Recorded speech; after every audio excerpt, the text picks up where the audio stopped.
Eh bien, bonjour à toutes et à tous, c'est Julien pour la chaîne YouTube One Air. Je suis très heureux de vous retrouver aujourd'hui pour une nouvelle vidéo. Et aujourd'hui, je vous fais une vidéo unboxing review du sac à dos Torvol Explorer V2. Allez, c'est parti!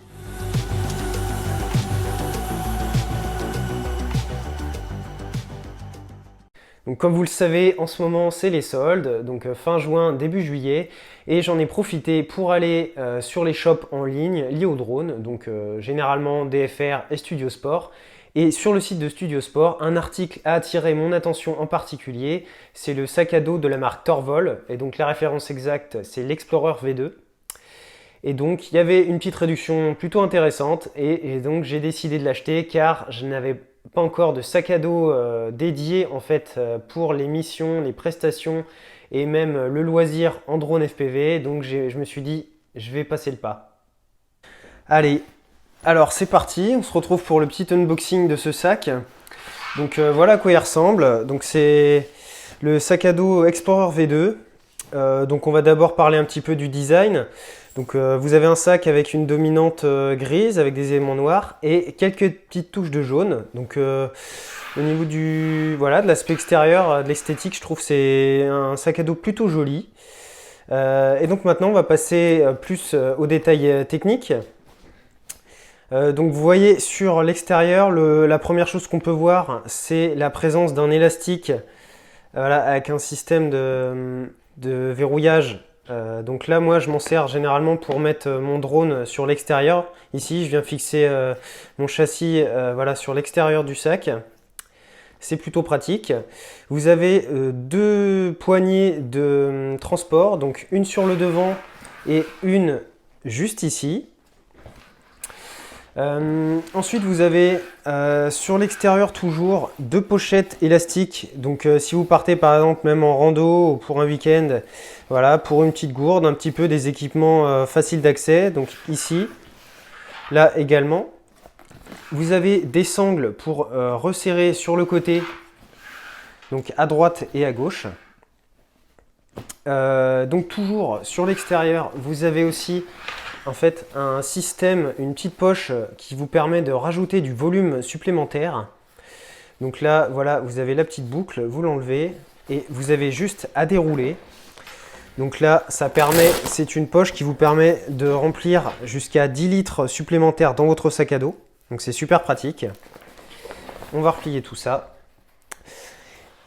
Ensuite, vous avez une autre petite pochette ici où vous pouvez rajouter du matériel pareil, rapide, pour que ce soit rapide d'accès.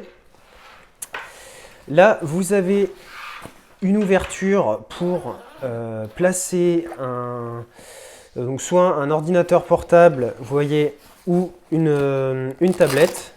Donc là, vous voyez, vous enlevez les scratchs et vous avez l'accès pour une tablette.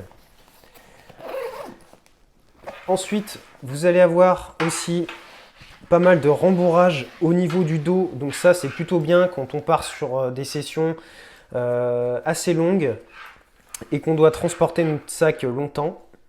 Vous avez toujours donc des sangles qui vous permettent de régler à la bonne dimension selon votre morphologie.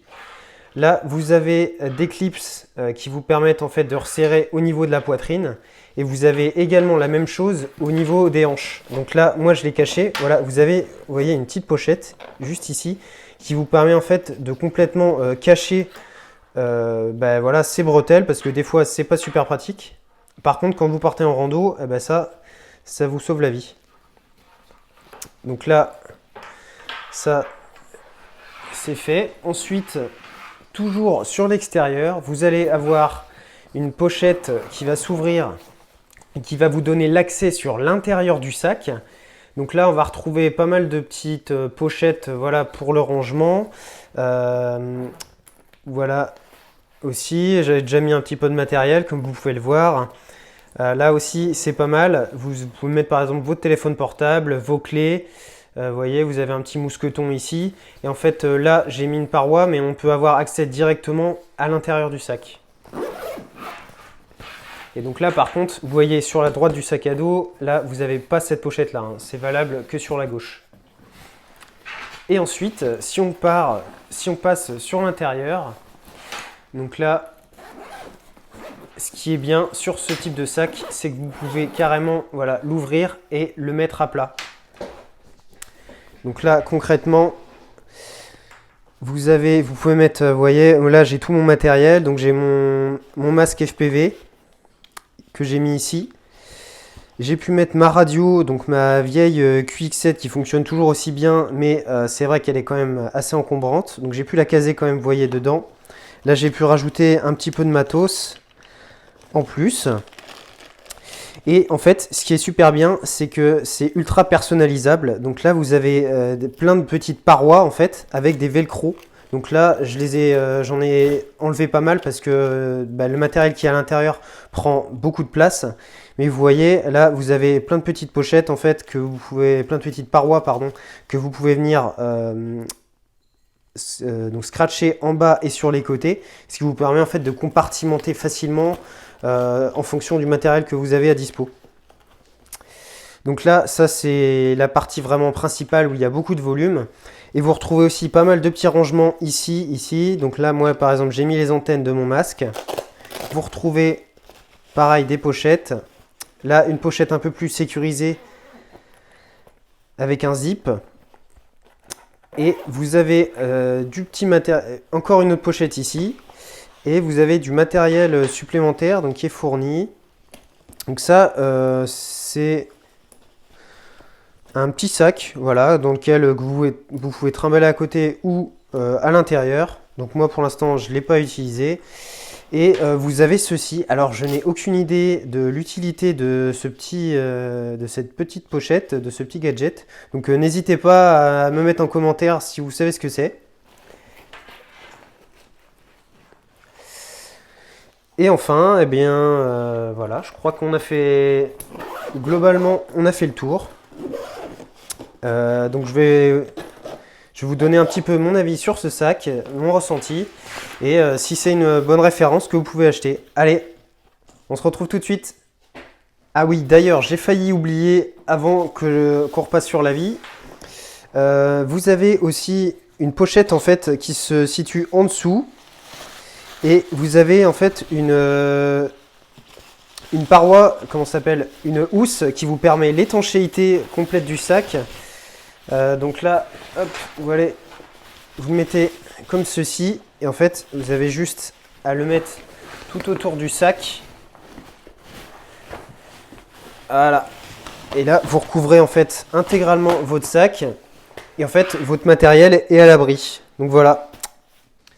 Allez, maintenant on passe à la review du produit et je vous ai fait une liste de 8 points que j'ai retenus pour ce sac. C'est parti! Alors, point numéro 1 qu'il faut retenir pour ce sac, c'est que c'est un sac à dos qui est vraiment super joli. Donc comme je vous l'ai montré, c'est un sac à dos qui a une dominante grise avec des petits rappels de jaune. Ça me rappelle surtout l'interface de Betaflight qui reprend ce même code couleur et je trouve ça très joli. Donc en plus d'avoir un sac qui est pratique, vous avez un sac joli. Donc ça complète bien l'ensemble. Donc deuxième point que je voulais aborder avec vous, ce sac à dos est prévu pour contenir des drones compacts, donc type Mavic Air, Mavic Pro, Parrot Anafi. Mais vous pouvez aussi mettre votre drone racer sur l'extérieur du sac à dos. Vous avez juste à le caser avec l'élastique à l'extérieur et vous pouvez partir en rando avec, et ça c'est super pratique. Alors maintenant nous allons aborder le troisième point que j'ai retenu pour ce sac, c'est que c'est un sac à dos extrêmement pratique. Alors pratique en quel sens? Eh bien parce que vous avez de nombreux rangements, que ce soit à l'intérieur ou à l'extérieur. Vous avez un emplacement qui est dédié pour un ordinateur portable quand même qui peut aller jusqu'à 15 pouces, donc vous avez quand même pas mal de choix. Vous avez aussi un emplacement qui est prévu pour une tablette tactile, et tout ce logement se situe à l'arrière de votre dos, donc il est bien protégé, puisqu'il se situe entre votre dos et le reste du sac, donc ça c'est plutôt bien. Ensuite, vous avez des pochettes qui se situent donc sur le côté et sur le dessus, pour accéder à votre matériel très rapidement. C'est super simple, c'est super rapide et ça on adore. Et le petit plus de ce sac, c'est la présence d'une housse anti-pluie qui permet de rendre le sac imperméable. Donc comme vous avez vu, c'est une pochette qui se situe tout en dessous du sac, que vous venez déplier sur l'ensemble du coup de votre sac pour protéger votre matériel en cas d'intempérie. Et ça, j'avoue, c'est super pratique. Le quatrième point que vous devez retenir, c'est que c'est un sac à dos extrêmement personnalisable. Donc personnalisable pourquoi? Par la présence notamment de ces fameuses parois amovibles à scratch. Vous pouvez moduler, agencer l'espace intérieur de votre sac à votre guise, donc en fonction de votre matériel et de votre utilisation. Donc cinquième point que j'ai envie d'aborder avec vous sur ce sac, c'est la présence de cette fameuse pochette qui vous permet d'ajouter 10 litres supplémentaires. Donc vous avez juste à la dérouler si vous avez besoin d'ajouter votre matériel, et si vous n'en avez pas l'usage, vous avez juste à la renrouler, la bloquer avec la sangle et vous êtes parti. Le sixième point à retenir pour ce sac, c'est que c'est un sac à dos extrêmement ergonomique. Donc ergonomique, vous avez pu le voir, par la présence de sangles donc au niveau de la poitrine et au niveau des hanches, donc ce qui permet de reprendre un petit peu le poids du sac plus sur l'avant, car si votre sac est lourd, vous avez tendance à partir un petit peu en arrière. Ici c'est bien, ça permet de recentrer la masse un peu plus sur l'avant. Et vous avez aussi le rembourrage à l'arrière du dos qui vous permet aussi d'amortir un petit peu les chocs lorsque vous vous déplacez quand le sac est lourd. Et ça, on adore aussi. Le septième point dont j'ai envie de vous parler sur ce sac, c'est l'encombrement. Donc c'est à la fois un avantage et un inconvénient. Donc un avantage car un sac à dos volumineux vous permet de mettre pas mal de matériel à l'intérieur. Et l'inconvénient, c'est que il va prendre beaucoup de place. Donc si vous n'en avez pas l'utilité, ne partez pas sur ce genre de sac. Et le petit atout, c'est que c'est un bagage qui a des dimensions pour partir en voyage. Donc notamment, il est considéré comme un bagage cabine. Si vous partez en avion, vous n'aurez pas à vous inquiéter de ces dimensions. Donc maintenant, on va passer au huitième et dernier point de ce sac, c'est sa grande polyvalence. Donc polyvalence car vous pouvez l'utiliser pour de nombreuses applications. Donc à la base, c'est quand même un sac à dos qui est prévu pour les personnes qui font de l'audiovisuel. Donc si vous avez besoin d'emporter votre appareil photo, votre caméra, voilà, des drones compacts comme des DJI. Mais il s'adresse aussi pour les fans de FPV avec la présence de l'élastique sur l'extérieur qui vous permet de bloquer votre drone. Donc, si vous êtes un fan de voyage et que vous prévoyez de partir pour 2-3 jours, vous pourrez caser toutes vos affaires à l'intérieur, vous n'aurez aucun souci. Et pour vous donner un petit peu un avis global sur ce produit, j'en suis vraiment extrêmement satisfait. Pour vous avouer, j'ai déjà fait quelques sorties là, certains week-ends avec mon matériel de drone FPV. Donc j'ai pu caser mon drone FPV sur l'extérieur. À l'intérieur, j'ai pu mettre mon masque, ma radio, quelques batteries et du matériel supplémentaire. Donc tout ça dans un encombrement quand même relativement réduit. J'ai pu me déplacer facilement en plusieurs points et j'ai pu déballer mon matériel très rapidement. Je m'en suis même servi comme piste de décollage et d'atterrissage, bon, selon les compétences de chacun. Dans cette vidéo, nous avons pu voir l'ensemble des points qui font que ce sac à dos est une véritable réussite. Pour ma part, je ne pourrais que vous conseiller d'acheter ce sac. C'est maintenant la fin de la vidéo. Si la vidéo t'a plu, n'hésite pas à liker et à t'abonner et à laisser un petit message dans la section commentaires. On se retrouve pour la prochaine vidéo et d'ici là, porte-toi bien.